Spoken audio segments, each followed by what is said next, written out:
here's the actionable lesson. If you're the person that has listened to this podcast, you have the knowledge, right? And maybe somebody else on the crew hasn't listened to this podcast. So when there's a choice, they go, all right, everybody jump in the rigs. You should probably jump in the newest rig. That's true. Yeah. And so you have an advantage over the people that didn't listen to this, and you can use the lesson, get in the newest rig. I see. Yes. It's like that joke about not having to outrun the bear. This is the Wildfire Lessons Podcast, where we promote learning by revealing the risk and complexity in the Wildland Fire Service. We share the lessons. The learning that follows is up to you. Hello, this is Travis Touchette with the Wildland Fire Lessons Learned Center. Today I'm talking with Erik Apland and Travis Dotson about incidents and lessons learned from the past year. We'll be using the incident review summary to guide our discussion about what happened and how can we learn from these lessons moving forward as students of fire.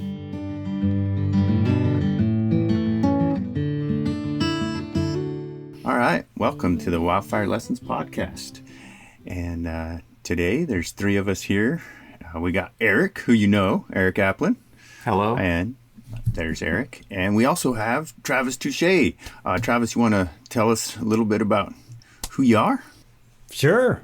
I am Travis Touchette. I am the new director of the Wildland Fire Lessons Learned Center. Super excited to be here. A lot of opportunity, a lot of change going on out there. And so looking forward to it. Looking forward to having our conversations today, talking about lessons that we learned from that and that we can take going forward. Sweet. Thanks for being here. And this is probably just the first of many appearances on the podcast. We'll see. It could be one of one, depending on how this goes. We'll never do that again. But no, that's we're excited to have you here and have your leadership. And so, yeah. And then this episode in particular is about the lessons from the previous calendar year. That's why we're going to be saying things like 2025, right? In 2025, we saw this. It's because we do things by the calendar year, and these are all the lessons that you should be taking with you into the 2026 fire year. Not just that year, right? Don't stop using the lessons. Right? If it makes sense, keep using it. Don't just be like, they're fluid. Yeah, well, that year's done. I'll put these away. No, exactly. Put these away. We'll see what the next ones are. But it also reinforces a lot of the stuff that we've put out there in print in other venues, right? The infographic, which comes out real early on in the year, just to make sure folks have kind of the initial numbers at the beginning of the year. And then we have the incident review summary, which is a 10-page summary of kind of, I guess it's exactly what it sounds like. It's the summary. It's the lessons from the previous year. Then we try to put some stuff in 2 More Chains, which that just came out, and then podcast. Try to hit all the bases. Oh, and we put stuff in the blog as well. So anyway, let's jump in. Where are we going to start today? Travis, you want to lead us in on something? We could definitely talk about the fatalities that occurred last year. Nice to have an opportunity to talk about the fatalities a little deeper than just seeing them as numbers as well, because obviously there's a lot more that goes behind that. Unfortunately, we had 13 last year, and so there was some that had some commonalities as before, and then others that we would think might be outliers, but looking a little deeper into it are unfortunately a pattern that we've seen over the last 10 years, if we will, especially when we're talking about the assaults that we'll get into. Yeah, that was really because we had 13, which is well within the average, right? Mm-hmm. When you look at the 10-year, and even when you go further than that, it's I think the 10-year average was 15. Is that right, Erik? Yeah, I think a little under 15 and a half, something like that. Yeah. So it's right within the typical number, but like you were saying, Travis, it's obviously there's way more to it than the numbers. But as far as the events and the type of how it is, like we often have people that die being hit by trees or in vehicle accidents or medical, usually some sort of cardiac type event. Those are fairly common. We did not have any aviation fatalities this year. But the one that really stood out, right, was this initial attack fire in Idaho, which resulted in an ambush type scenario. Active shooter and 2 firefighters that were showing up on initial attack were shot and killed. And that's a line of duty death in wildland fire. And that's the one where it's just like, wow, man, that threw everybody for a loop. There was some heroic things that happened during that response. An additional firefighter was injured, and he was warning people over the radio. Can you imagine that, just being shot and still having the situational awareness and presence of mind to be thinking about the other responders and warning them about the scenario? Because if you got a column and you're responding to an initial attack, you're just headed towards the column. You don't know what's going on, right? You're just an additional rig showing up. And he's on the radio letting folks know, likely saved numerous lives. And so there are lessons that come from it. But there's also just the shock of having to absorb that. And like, man, this is something that we need to think about. Chief Harwood and Chief Morrison, they paid the ultimate sacrifice for sure on that, in such a tragic situation that the end outcome is definitely a rarity as far as in a wildland fire world. Sometimes it definitely happens as far as an assault or an ambush, if you will, within our municipalities. Police officers and often city fire have had this sort of action happen to them in the past, but definitely stood out. Yeah. And then when we looked into it, because, there was some lessons about it, in the incident review summary, you'll see that on the 10th page, which is what we usually reserve for looking at, 10 years of this or 20 years of this. And we looked back and we found numerous instances in wildland fire where there was an assault-related event, right? Obviously not always resulting in murder. Some cases it did, actually. But there was things like a landowner who's shooting at firefighters, or there was some where they were actually shots fired. There was a lot of other ones where they're brandishing a firearm. We had an instance where somebody came onto a working helibase. Eventually, it escalated into like brandishing a firearm and threatening people, and same thing. Like, now you're at helibase. How do you let people know that there's somebody waving a gun around and maybe seems to not be doing well? You know what I mean? Like all that kind of stuff. And we do have that helitack crew came up with a kind of like, hey, when we're setting up helibase, here's some things that we should think about along these lines, right?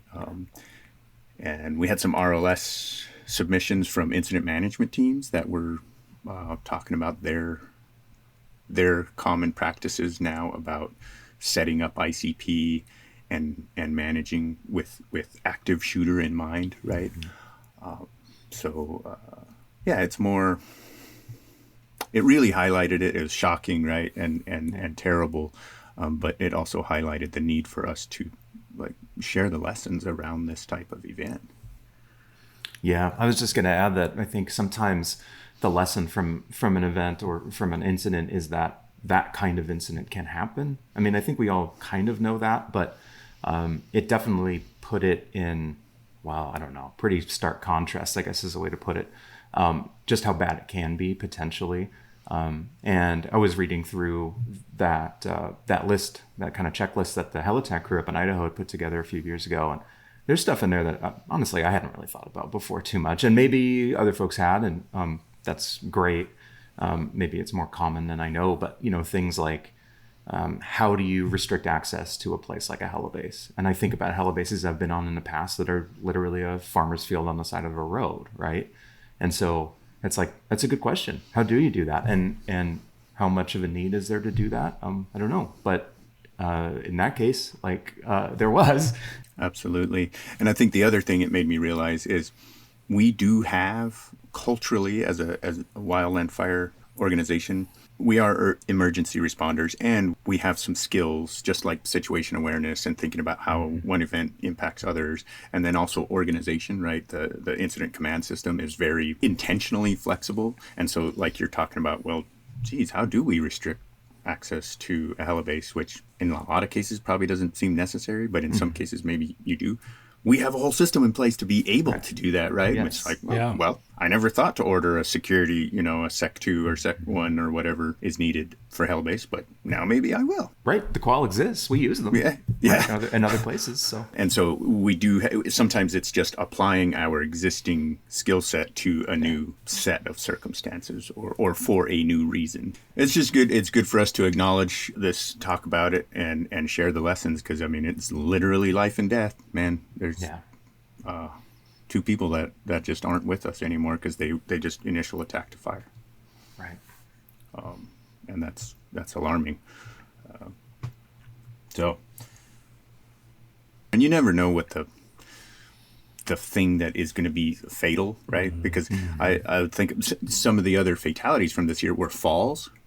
Yeah. And one of them was they fell off the top of the engine.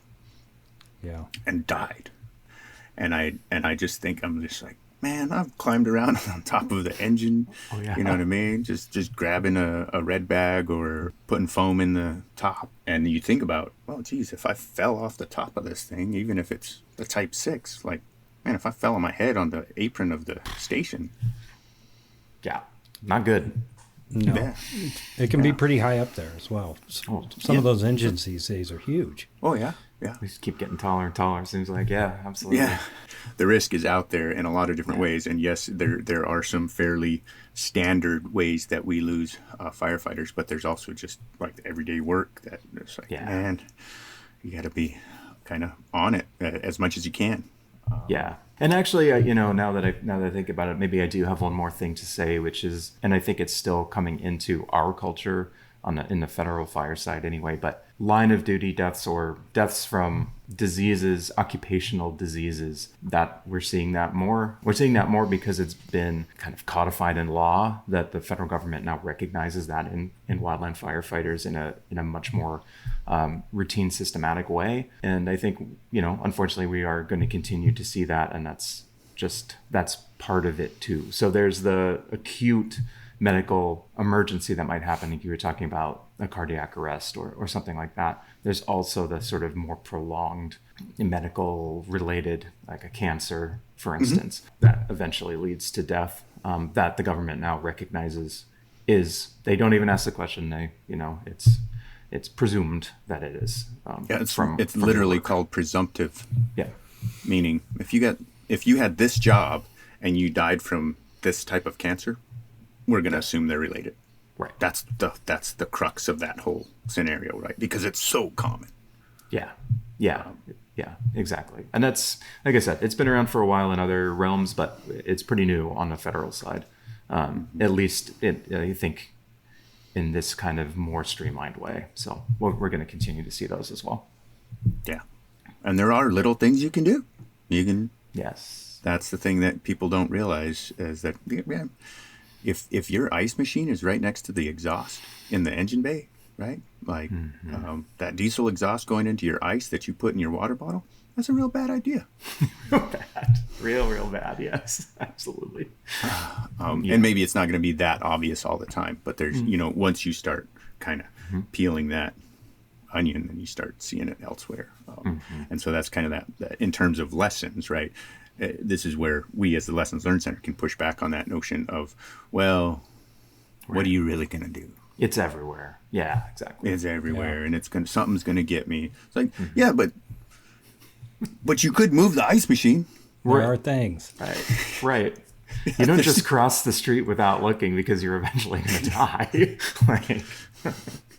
Some people do, but usually it's not. It's not because it's almost the opposite of it being a conscious thought. They're just like, right. Anyway, Anyway. All right. Well, we want to jump into something that feels a little bit more like you have some control over it, like chainsaw cuts. Ah, yes. Chainsaws. There was a few chainsaw cuts. We usually get chainsaw cuts reported every year, and it varies. This happens to be a year where there was a few more reported than last year, anyway. And there were some gnarly ones, some like graphic. They were graphic enough that when we posted them on our Facebook page, they got the blurred image. Oh yeah, not a good sign, right? Yeah, exactly.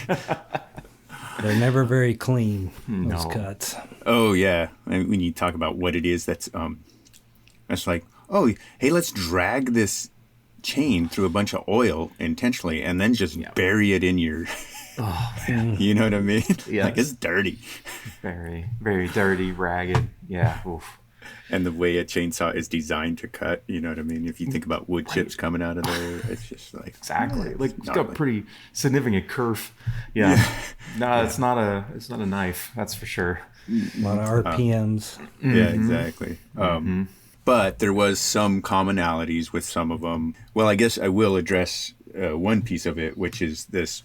There's years where there's more swampers being cut by chainsaws, and then this year happened to be one where there happened to be more sawyers that were cut by chainsaws. And there's a handful of lessons from folks in there, but a significant number of them this year involved kickback. It makes sense, right? Kickback's scary. Yeah. I mean, you think about like what is actually happening, and it's just like, oh yeah, every so often when you're running a chainsaw, if these certain conditions line up, it just comes right back at you.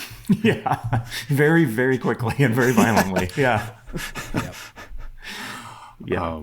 And most of us have experienced it. And Erik, you were talking about like early on trying to like intentionally find it, like test for it. Yeah, just like on a stump maybe, or while I was bucking something up, just kind of plunging in and feeling the saw trying to kick back out of the cut.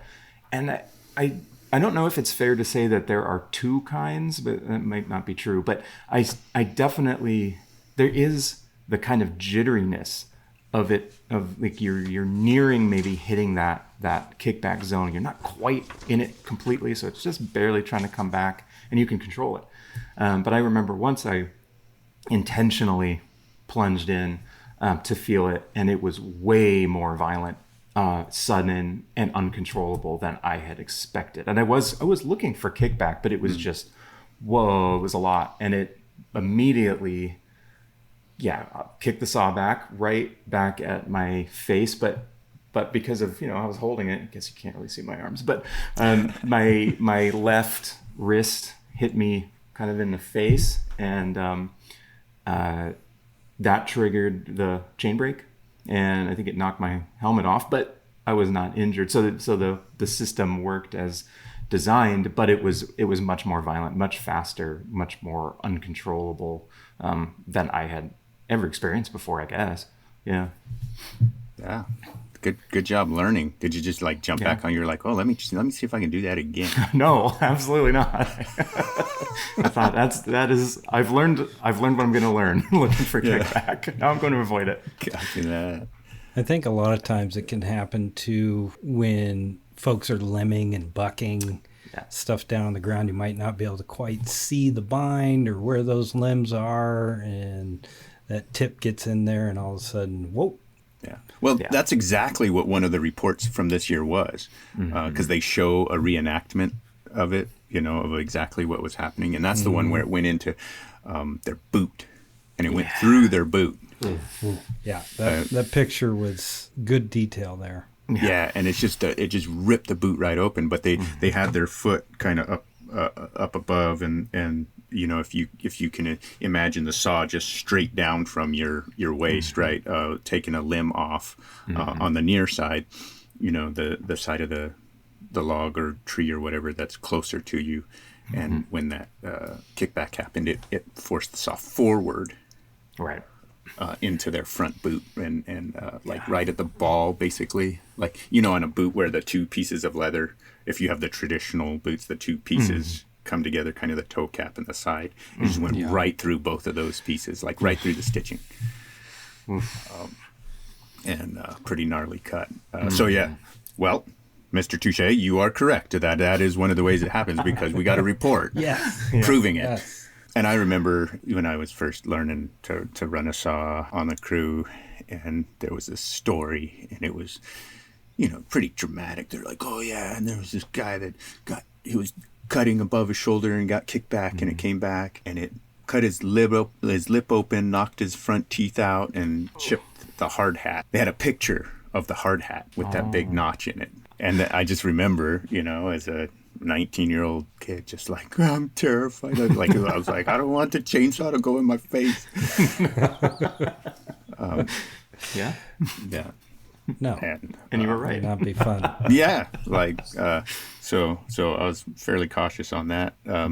But with some of the other cuts this year, there was one to a shoulder. And that happened to be a scenario where, going back to the chain brake, because one of the lessons was, hey, use the chain brake. We'll follow up on this one, the other circumstance. But in that scenario, which happens sometimes, right, because there's a wraparound bar and we get in all kinds of different positions where that version that you were talking about, Eric, where the chain brake hits your arm, it's just not going to happen because of where you're holding.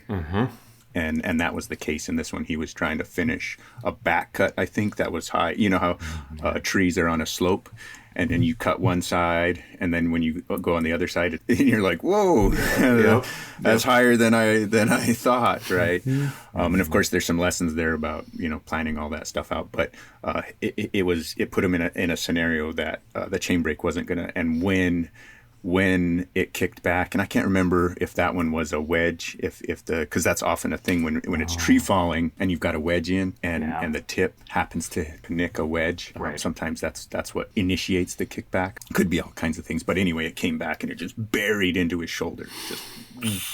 That was one of the more a gnarly one. And then the other one that had the chain brake one was somebody was cutting fire line and did not have a swamper and was just reaching forward to pull a limb out of the way, which we've all done, and didn't engage the chain brake as they were reaching forward and happened to bump the trigger, right, like as they're reaching forward.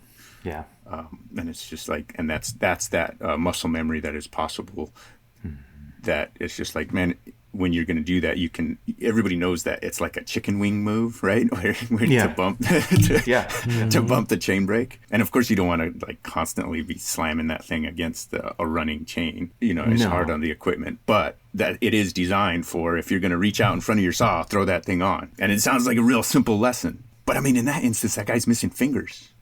Do you remember that? The picture of the glove? With the missing. Yeah. Oof. Yeah. Yeah, totally. And I mean, I can see why it can happen. I mean, totally. Particularly if you don't have a swamper and you're doing work for a while, it's just the efficiency thing, you're not going to throw on a chain brake every single time, and people in the past that's happened when they're on say a cut bank, coming off of a road that's slippery and they're stepping and they lose their footing. And if the chain brake isn't on, then they can fall on the saw or have to push it away or whatever. So it's pretty common, and it's like the chain brake is an amazing tool, but it does mean that there's a little bit of a delay every single time you use it to have to let the chain wind down, engage it, and then disengage it and start running again. So I can see why it happens. Yeah, it's definitely worth getting in the habit of using your chain brake, especially not only if you're on your own, but like we had, I think, 3 swamper cuts this year or something like that. And that's common that we get swamper cuts, but a lot of times we are working together with other people being swampers. And so it's critical that we're utilizing that chain brake as other folks are reaching in there, helping out, moving brush, moving logs, that kind of stuff. All right. I think that brings us up to a related topic, the hit by trees, which is a category that we see every year, right? Firefighters get hit by trees because we spend a lot of time under trees. But there was some unique ones this year. There was at least one where it was like, wow. Eric, you want to talk about that, the one in camp? Yeah. So this is actually the picture of the camp. You're like, I can see why they're camping there. It's a nice spot on the river. Beautiful, like green grass, beautiful spot. But it is on a fire, Aggie Creek fire up in Alaska. And, kind of long story short, there was a spike camp. They had, I think, a division had previously identified that next to this camp, next to kind of this cleared area where everyone was setting up their tents, there was a tree that was hung up in another tree. And they identified that as a hazard, but at the time, they didn't have the means to immediately deal with it. There was also some private property. This was on someone's private property they were letting the fire use. That private property's sort of piece of equipment or something would have to be moved in order to drop the trees. And I don't know if it just kind of fell by the wayside, but ultimately it was not dealt with. And there was this kind of gap in where that spike camp was being used. And then a Wildland fire module came in. They set up camp there. And in the middle of the night, one night, that hazard tree, I think both the trees gave up and fell directly into camp. Again, talk about a very dramatic photo. I mean, it was a large, very large tree. Easily could have killed someone or very, very seriously injured someone. And it just barely hit the side of a tent. And so the injury ended up being not very serious at all. But I think just some bruising to a foot or something like that. But it's a very scary photo to see this huge snag just right between a bunch of tents. So there were definitely some lessons associated with that one. Primarily being, if there is a hazard, try to deal with it immediately, or if you can't, then don't use the area. And that's a tough one, right? Because we know there's all kinds of pressures when you're picking camp, or one of them could be it's just like, this is a beautiful spot, or it's the only spot. Yeah, totally. Or it's dark, can't even see. You don't even know because you're setting up in the dark. Alaska in the summer. That's true. Not dark, very dark there. No, good point. But Alaska's not the only place that we have fires. That's right. There's plenty of places. And I know I was saying before that I've moved my tent. I've like picked a spot and just been like, oh, this is sweet. And then I look around and I'm like, man, like I'm not going to sleep now because of that. I see the tree. Exactly. I'm going to be thinking about it, and every time the wind blows or whatever. So I've moved my tent. I know that. Yeah, and this is definitely one of those that we love at the Lessons Learned Center as far as a lesson is that it can be actionable. Sure. Not all the time, but there are things that you can do to prevent this from happening. For sure. And you can always advocate for when there are those tensions, right? Like, we'd have to move this piece of equipment, or sometimes being the person that says, hey, yeah, okay, we'll do it. Our crew will do it. Right. That's helpful because maybe it's a workforce issue, and anything you can do to help mitigate those things, be the person that volunteers to help out or clear a different area or whatever it is that's going to help with the situation. Yeah. It's definitely a time to lead up too. You can be whoever on the crew and point it out. Sure. Maybe your supervisor didn't have a chance to see it or whatever. That's something any of us can do. Speak up. Yeah. Then the other thing on hit by tree, it happened again, right? This is something we've talked about before. We did a whole issue of 2 More Chains on this, and we did a companion podcast on it. But the scenario is your crew leader is the person injured. And it happened this summer on a hotshot crew. I can't remember. I think it was either the captain or a squad leader. But anyway, they were operating as a unit, either a squad or something like that. The leader was hit and knocked unconscious by a tree, which then required somebody else to deal with the emergency, right? And it's that classic like sand table scenario where it's like, oh, now your crew leader is unconscious. What now, firefighter Jones, right?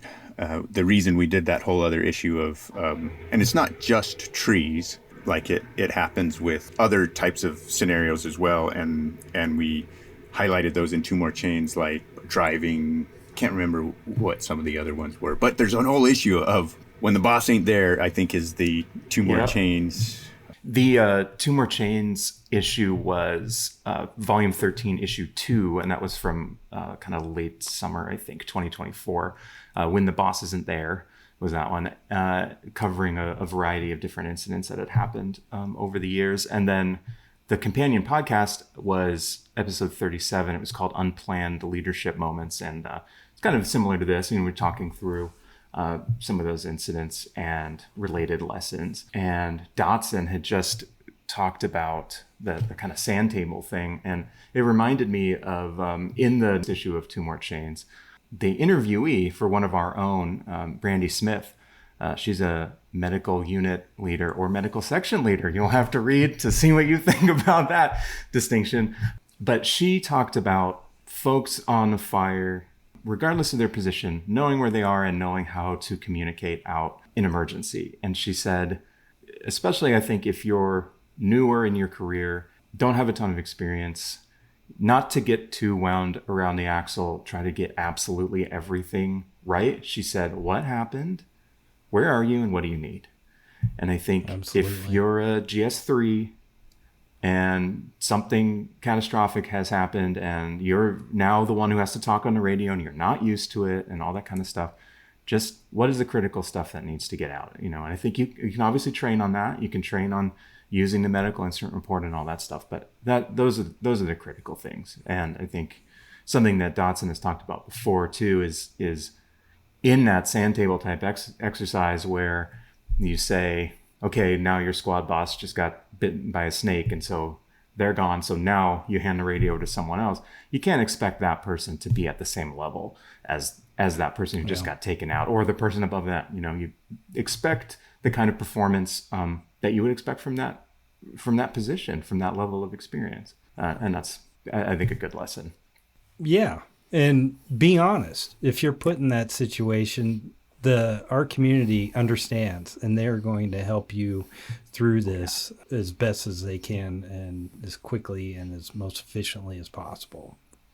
These are just exercises to put yourself through, like what if, these what if scenarios, whether it be a supervisor going down or all of a sudden I'm not swamping, I'm running the saw now, all those kind of things. It helps you to go through those mental exercises before it actually happens. Yeah, definitely. Yeah, we've had lookouts that all of a sudden were running for their lives and now they're having to make all these like fire shelter deployment decisions on their own, right? Not with a crew, and they've always practiced it, but they're doing it on their own. There's precedent for just about anything. Yes, truly. Just about everything has happened at this point. Yeah, totally. So that was kind of the Hit by Tree highlights from 2025. Some good lessons in there. What about driving, which is another thing that we hear about a lot? A couple little twists this year that we wanted to hit on. Travis, you want to walk us through at least an entry point into some of the lessons around driving? One thing around the driving this year that we saw that was time pressures related to driving. There was a lot of incidents that happened as far as people feeling rushed or pressured, whether that be self-imposed or looking at that date and time needed on your resource order and seeing that you need to get there at a certain date and time, and you're going to have to push to get there. Take a look at it, and there are things we can do. Communicate with your dispatch. Maybe we can get that date and time adjusted. Or from the folks, whether it be a team leader or whoever's asking for that resource on the resource order, make sure that date and time needed is attainable. So it doesn't put undue pressure on some of our folks that are traveling in vehicles, sometimes as a group, other times it can be solo though. And that can put a lot of strain on an individual and thus lead to some incidents out there. Yeah. The date and time needed thing, I'm just like, man, a whole bunch of people experience that different ways, and it makes sense, right? It's different. It really is different if you are a contractor or a federal resource, or do you know what I mean? And who you're going to. Do you know the team? Do you not know the team? And I'm not certain that we're as intentional as we should be when we put down the date and time needed, because we're not thinking all the way down, playing it, the tape all the way out. It was just like, hey, if I put tomorrow at noon, just because, that would be convenient if this, dozer was here tomorrow at noon. Yeah, that'd be neat. But maybe it's not imperative, right? And you're just like, you're busy. And I'm saying this from this past season. I was out as a type 3 ops, right? It's a type 3 fire, and I'm the ops person.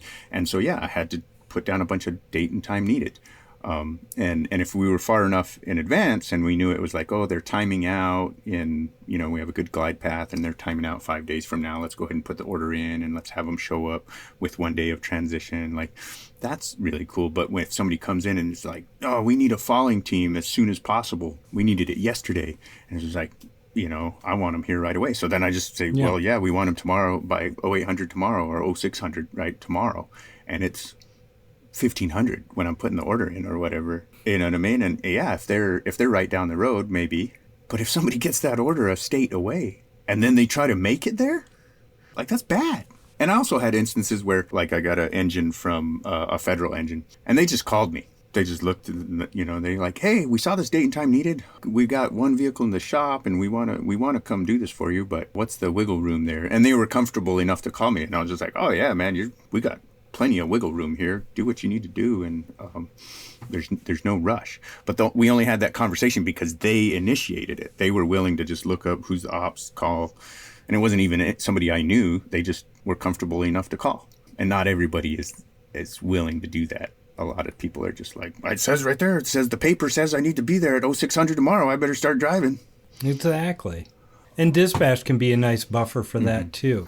A lot of times there's just the dispatch number on there. Call them. And dispatch can certainly be that go-between a lot of times, and they can get a hold of the fire. So that's a great resource to use. They're definitely a key part of that link in the chain.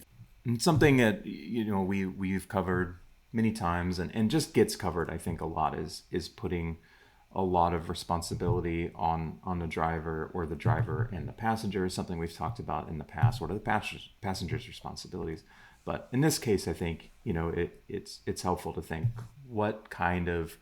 how is the system setting them up to succeed or not as well. And it's a great thing that happens pretty often for me, is that if there's some kind of resource order that comes in, the dispatch center will call me and they'll just ask me, when do you think you could get there? And they kind of do that negotiation completely on their end, and I just try to give them a reasonable time, based on how far it is and how much laundry I have to do and all that kind of stuff. No, I'm just kidding. Once you game it out on your calendar, you're like, oh my. Exactly. How am I going to get 5 days off? That's right. But that is part of it. With a lot of these incidents, you might be dealing with local resources. Other times, once those incidents are looking further for resources, that can take a while. It gets to dispatch on the several layers of dispatch, and they're looking far and wide, depending on if it's PL 3, 4, and 5. They're having to look under a lot of rocks to find people, and once they finally do, they can be coming from a long ways away. Absolutely. Yeah. And so, again, just be intentional. If you're involved in any of that date and time needed thing, just be willing. And you can also, when you're putting it into dispatch center, say, hey, it's flexible. Be sure to contact me. I want to have that conversation. And I know usually you're juggling with a bunch of other things, but it's just being intentional. Then the other piece of it, one of the vehicle accidents from this year was somebody falling asleep trying to get to an IMT assignment. And I know there's a unique set of pressures, right? When a team gets mobilized, there is a certain amount of like, oh, I need to be there for in-briefing, or if you're a logistics person, like you have to be there to set up ICP, right? And so certain elements of the team feel like they've got even more pressure to be there soon. And you think about an incident management team, that's a lot of people. Oh yeah. Right. And so it's certainly a lesson that applies to everybody. To a large group of people. and that like there is pressure. We just have to acknowledge that. Like it's if the team is scheduled to, if the transfer of command is Yes, that's right. tomorrow, like somebody's got to be there for that, and that's hard to negotiate. But there's a person that was just, she knew she was tired and fell asleep driving. So those are hard ones. Yeah, totally. And again, I think I know I've been there, and it's like the answer is, oh, you pull over and all these things, or maybe even, stop midway and get some sleep. But easier said than done sometimes, especially when you feel that pressure. So Yeah. And as a solo driver too, like you don't have anyone else to bounce things off of. no. But you could always listen to the Wildland Fire Lessons Learned Center podcast. That's right. That'll keep you up. Lots That'll of keep you actionable awake. items there. Lots of actionable items there. It's very entertaining. That's right. We should just randomly like blow horns and scream or something like that every so often. We're just like, this is for those drivers out there. Another driving like kind of crazy one was we had the Forest Service vehicle that ran into a log, or a portion of a log truck. There's like talk about crazy images, right? It's like it's the hood of a chase rig, typical Forest Service chase rig, buried underneath a bunch of logs, and actually logs coming through the windshield. Yeah. Just crazy scenario. They're driving down the road, and there's a log truck turning in off of a forest road onto the highway, and as the cab of the log truck makes that turn, the logs on the trailer like just keep going across the highway because they came unhitched from the truck. Yeah. And so they go across the center line, and luckily that driver was paying attention and had slowed just out of instinct as the log truck turned. And then when the logs started going across, then pulled over and ended up in the ditch and didn't it wasn't as bad as it could have been if they just went straight into it. They kind of met the logs out in the ditch, but it's still a log came through the windshield, and all the airbags, side airbags, front airbags, all this stuff deployed, which was one of the lessons, right? Was like, newer vehicles are amazing. They had just gotten this new rig, which totally sucks for totaling a new rig. Yeah. But it had the latest safety features. Yeah. And so the lesson is, all you managers out there, you should make sure that all the crews get brand new rigs Immediately. this year. Immediately. Yeah. Yeah. Yeah. Yeah. I mean, obviously it's a struggle, but yeah, as much as possible. And it's just been, it's so stark, I think. Like it's, if you look back over the decades, it's just been really radically different outcomes over the years based on what kind of vehicles we're using. We had some really bad outcomes back in the days when our fire trucks only had an enclosed cab for the driver and the crew sat on the back. We had a lot of people were killed that way, and then as we've, gotten better and vehicle designs have improved and all those things, it just steadily gets better. I remember I did a brief, some time down at the San Dimas Technology and Development Center that the Forest Service has down there, and kind of in their back 40, they have several vehicles that had been involved in accidents, Forest Service vehicles that had been involved in accidents. And they hold them there to look at exactly what happened, which pieces need to be fixed, improved for, future versions of the Type 3 engine, future versions of the crew haul, crew buggy. And looking at those things is pretty horrifying. But then you see those improvements because those things keep happening. We still do have rollovers of fire trucks. We still do have rollovers of crew buggies. And the outcomes have, generally speaking, improved over the years. So, yeah, it's just a big thing, and not something that is immediately actionable at all times, but I think philosophically something to aim towards. Sometimes you just have to set an intention. I've heard that a lot.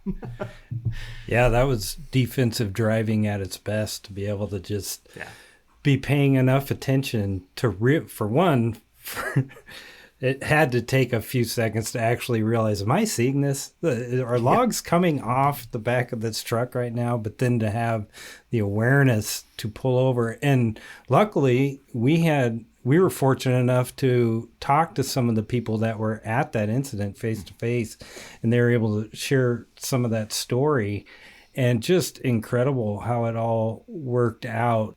And speaking of those airbags, that's what they're designed for, is to keep us from preventing us from going through the windshield. Mm-hmm. Well, not only did it do that this time, but it actually prevented the log from coming in further into the cab and impacting someone that way, which I never think about an airbag doing that. And so just an incredible story. Take a look at those photos. They are definitely sobering. It's just so great they all walked away from that. Yeah, and they were using lessons, right? The defensive driving, and they had cruise control set at the speed limit, right? So they weren't speeding, they weren't going faster than is recommended, so that they were able to slow down. All of that kind of stuff. They were using that, and then had some good skill for responding to, hey, a bad thing happened. What? How do we configure and all of that kind of stuff. And Erik, I will say there is an actionable lesson. Yes, we set the intention. Of course, we can't just go out and get a brand new rig, right? Yeah. But here's the actionable lesson. If you're the person that has listened to this podcast, you have the knowledge, right? And maybe somebody else on the crew hasn't listened to this podcast. So when there's a choice, they go, all right, everybody jump in the rigs. You should probably jump in the newest rig. That's true. Yeah. And so you have an advantage over the people that didn't listen to this, and you can use the lesson, get in the newest rig. I see. Yes. It's like that joke about not having to outrun the bear. It's kind of yeah, exactly. There you go. Don't be the slowest one. Yeah, exactly. Just be the person that listens to the podcast so you know to get in the newest rig. All the best lessons. Yeah. But then also we do tell people to share lessons. Absolutely. You know, so you should probably tell your buddies that they should get in the new rigs too. Somebody's got to get in the old rig. I don't know. All right. Entrapments. How did this year's entrapment numbers compare to previous years? Yeah, lower entrapment numbers than we've seen. Unclear why that's the case. Could be a lot of reasons. 2025 was interesting in the sense that if you watch the Wolfstar video, you'll get this too. Great video this year. But we had actually more fires in 2025 than we had in 24. But our acres had just dropped off. So that's kind of an interesting thing. I don't know if that played a role or not, but for whatever reason, not that many entrapments, only 5 are reported to us in 2025. They involved the full spectrum of fire responses, so initial attack, extended attack, and one that occurred on a prescribed fire. The 2 on extended attack were both dozers in the Southwest that got burned over, which is interesting. I don't know what that means, but it's interesting. Yeah, so that's kind of the general overall. Could go into some specific instances. Yeah, I will speak to that. Entrapments, they do occur more commonly during initial attack, but that doesn't mean that they don't happen other places, including prescribed fire. The last time I did an analysis of all entrapments over a long period of time, and I think I've done that 2 different times. Entrapments occurring on prescribed fire was pretty consistently 10% of all entrapments occurred on prescribed fire.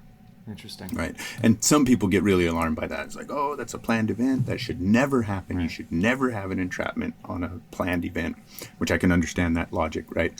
And it's fire and humans. Yeah. And then the scenarios are interior ignition, scouting a section and then wind changes, or you know what I mean? It's and in this instance, it was a spot fire that they were doing an attack. So in some cases, it's initial attack. Totally. Yeah. Right. With a UTV, and they got out in front of the head of the fire with a UTV, which is easy to do because you can. The fire impacted or was about to impact the UTV, and they were trying to move it, right? And so they got hit with a flame front in the UTV. Yeah. Yeah. That was common for this year. It seemed like that it was a lot. All of our entrapments, I believe, were some sort of vehicle. We got UTV, we got initial attack with engines, and then dozers, of course, out there doing dozer things. And so those type of vehicles are often exposed in ways that other people aren't. And specifically UTVs, those things, such a great tool, but can really get us into some areas that can be put in harm's way, depending on what's going on. And super effective, too. Yeah.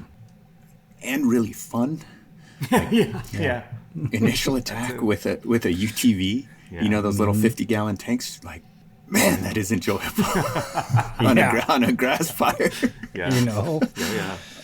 Vehicles get us out in front of fire, or we're using them along the flanks, right? And that was one of the other ones, the engine entrapment, where, I mean, they're doing what engines do, right? They're the fire's about to cross the road, and so they pull up there to try and hold it on the road.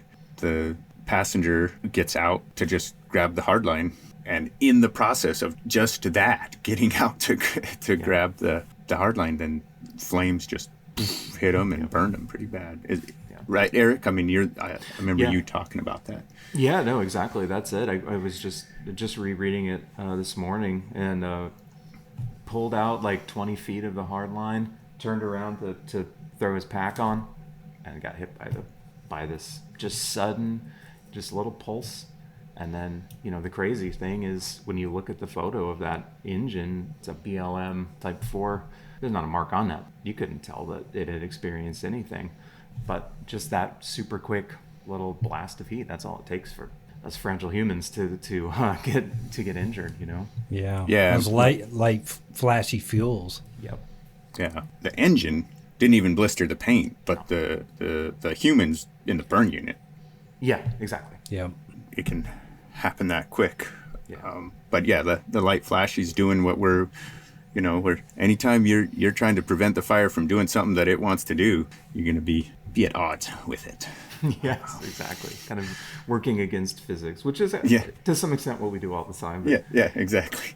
Another thing I think about the UTV on, I think it was the West Beach prescribed fire, something that came up in that report was they did receive some burns, but they were also protected by their eye protection, which is interesting to me. That's not how I think of eye protection, but it is a barrier, right? And so especially to that, like hot gas or whatever it is. And so they speculated in the report that they probably saved themselves some burns, particularly around the eyes or maybe to the eyes themselves by wearing eye protection during that, because they had burns on their face. Yeah. Good Isn't that point. wild? Yeah. Yet another reason to wear some eye pro. Mm-hmm. Not the safety squint. Yeah.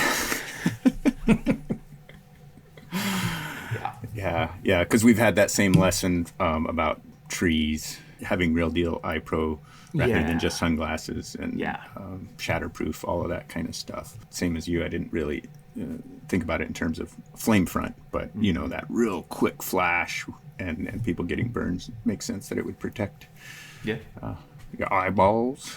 Right. Any barrier is going to help. For sure. Moving on from entrapments, we've got some kind of specific lessons. We always have a section called Lessons from the Learners, which it's not the category is what is the lesson, and the idea being it's the people that experienced it that have shared these. And so I put a lot of stock in hearing it directly from, right? Like, if somebody tells me a personal story, I mean, we have a whole theory about that, right? Likelihood of learning and all of that stuff. But here's some lessons from the learners. And we had some that were kind of related to maps. It's not just mapping, right? But it's kind of a theme there. Eric, you want to send us into that topic? Definitely. One of these came from an FLA that I helped produce, which happened in New Mexico, down on the Gila, dozer entrapment. So just as we were just talking about, this is one of those dozer entrapments that happened. And in this case, the fire had jumped over the road and they were trying to cut it off. There's some houses out in front of it and stuff, so it kind of made sense to try to stop it. But as it happened, a torching tree caused a burn injury in this dozer operator. And when the call went out about a burn injury, you know, needing a response, a medical response to get this guy out of there, what they initially had said was that it happened at a descriptive location, I guess you would call it, a local feature and legitimate local feature, but not something that was on any ops map. And it did happen near, I think, a division break, and there were a couple of drop points that were somewhat nearby. And so when that first call went out, there was kind of this question like, Soldier Canyon, what is that? Where is that? It's not on my map.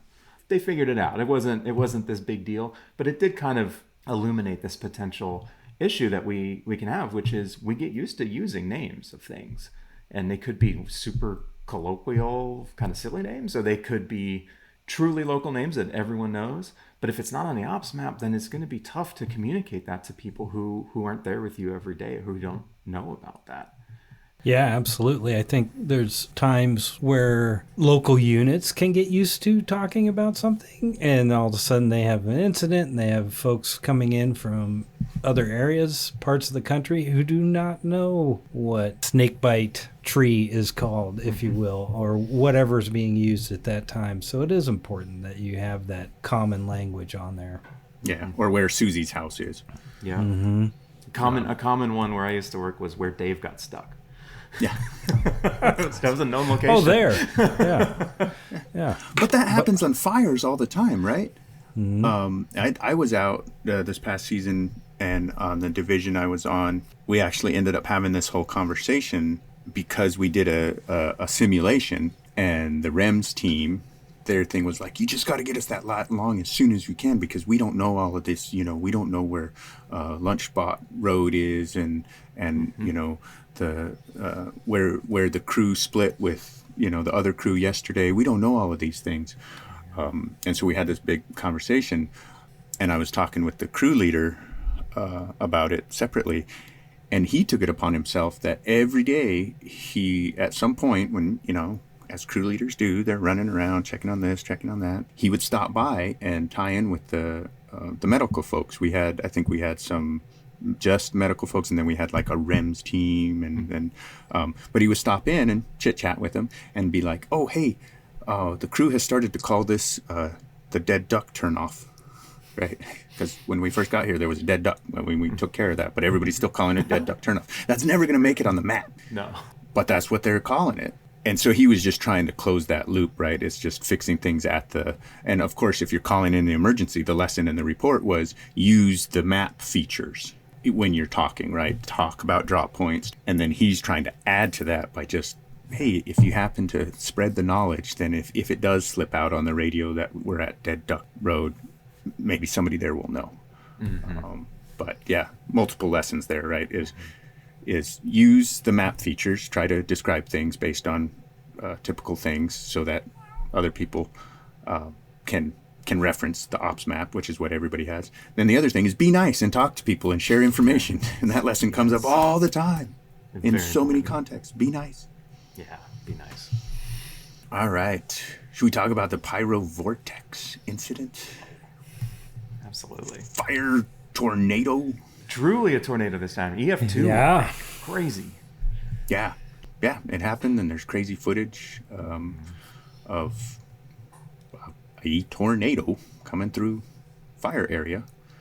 Turns out spreads fire all over the place. Yeah. And crews were okay, but there was just like some crazy footage, and they had to make some game time decisions about where, you know, are they going to have the crew stay put, or are they going to drive? And one of the crews stayed. There's images of just ember wash. Yeah. You know, it's the middle of the day and it's just blackout ember wash coming at the windshield, and they just stayed put in the truck, and they were parked in some black. Mm-hmm. But it was still it's dramatic image. And for those short duration instances, being in the cab of the truck was enough. Another one of those kind of can't make this stuff up, man. No. And I think it paid off there, just as far as continually reassessing the situation, continually reassessing your safety zone and where your resources are, and the backup plan they had in place. So kudos to everyone involved there, because here is something that you cannot make up. It's a literal fire-nado that has never been documented before, and yet everyone was able to get out of there unscathed. There was some structures, that kind of thing lost, but certainly no lives lost that could have been if they weren't as heads up as they were about the whole thing. Yeah, I was going to shout that one out too, because I think that's another case of kind of the lesson, part of the lesson being what can happen. Because I mean, I've never seen something like that before. You'd see it twisting column or firewalls, certainly, things like that. But that level of a truly a tornado is, well, I mean, I've certainly never experienced it, and it's pretty shocking. Yeah. That was the Deer Creek fire, just Deer for Creek, people's reference. Yeah. There was some benefit, just like you were saying, Travis, about keeping in contact and knowing where your resources are, right? Mm-hmm. Even a crew, squads over here and a squad over here, and just kind of really being able to articulate that stuff. You never know when that kind of information is going to end up being crucial.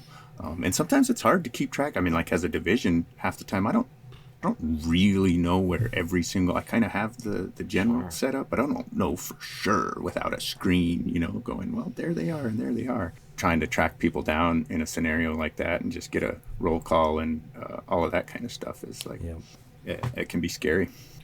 All right, now we get back to the UTVs, and one of the things is we had several UTV related events, several UTV tip overs or rollovers.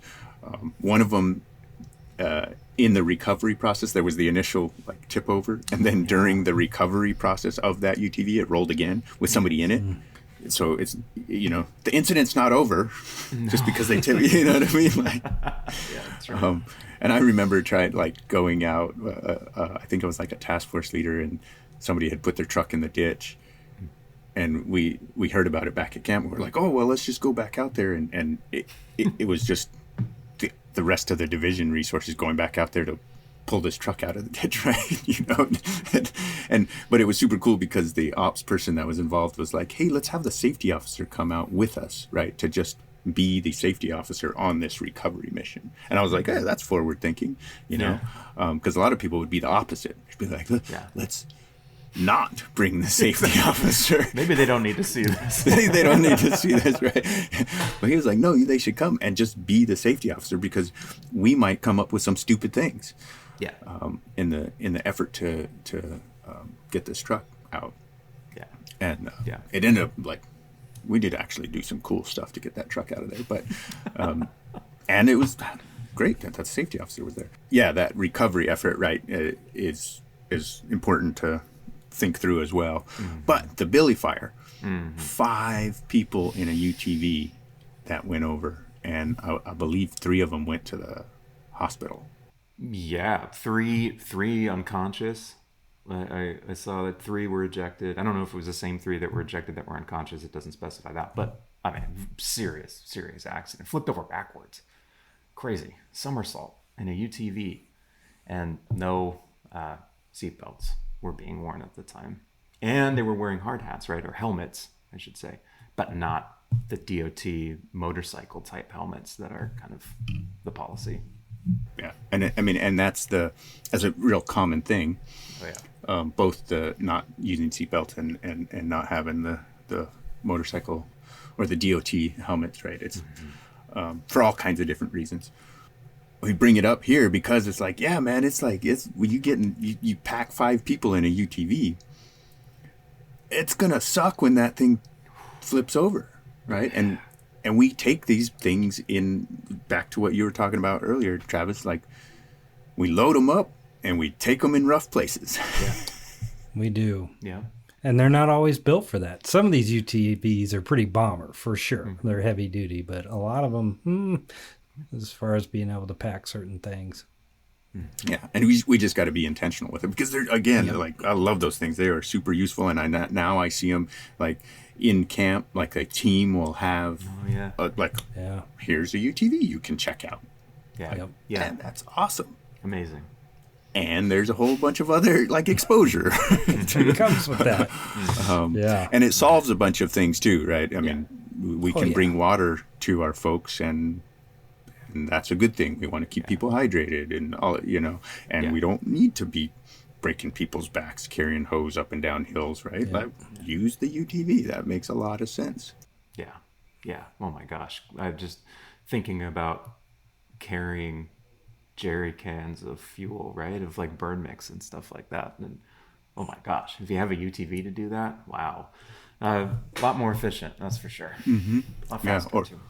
Or if you're standing up at the top and you're looking down the Salmon River breaks and they're like, hey, we need you guys to break this hose lay down. We're like, how far does it go? To the river. All the way. You got it. So we got to go down there, uncouple the hose, and then bring it back up. Oh. Yeah. With the UTVs, with the increased use, I think it's just important that we do think about things that maybe we haven't incurred before, as we have 5 people in a UTV, and that seems like a good idea at the time. You're not thinking you're going to crash or whatnot, but you might just step back, take a second. Is this passenger necessary? Or maybe we should take 2 trips to get everybody there, or 3 trips, kind of that aviation model of breaking things up as needed. So just be aware of that. It doesn't all have to be in one load, and utilize that tool for the best of its capabilities, because they are capable. Yeah. I always say be the nerd, which means buckle. Yeah. Doesn't matter if anybody else is or not. Just put your seatbelt on. Easier said than done. Yeah. It takes sometimes courage to be the nerd, I think. Yeah. All right. Well, I think that's the majority of what we wanted to cover. I do feel like it's worth plugging the exercises that are in the incident review summary. They bring up some topics, and they're intentionally built to inspire dialogue, right?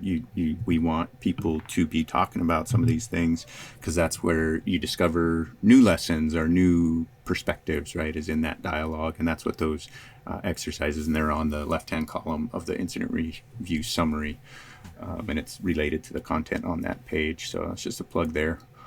Learn from each other's experiences, share those lessons. Right on. That is all we got. Awesome. Thanks, Travis's. Thank you, Eric. You're very welcome. Solo Eric. Solo Eric. We need to hire another Eric. Yeah. We do. Yeah. A lot of lessons to take in there. We touched on a variety of subjects that occurred in the past year. Luckily, there's a few that we can take action on today. Take an extra look around before you set up your tent. Try not to overload that UTV. As always, slow down when you're driving, and have a plan in place for those unexpected incidents. Hopefully we gave you a few items to think about and discuss with one another. As the weather starts to turn up the dial on the thermometer, remember these lessons and share with others as we continue to learn from one another. Take care and keep the lessons burning.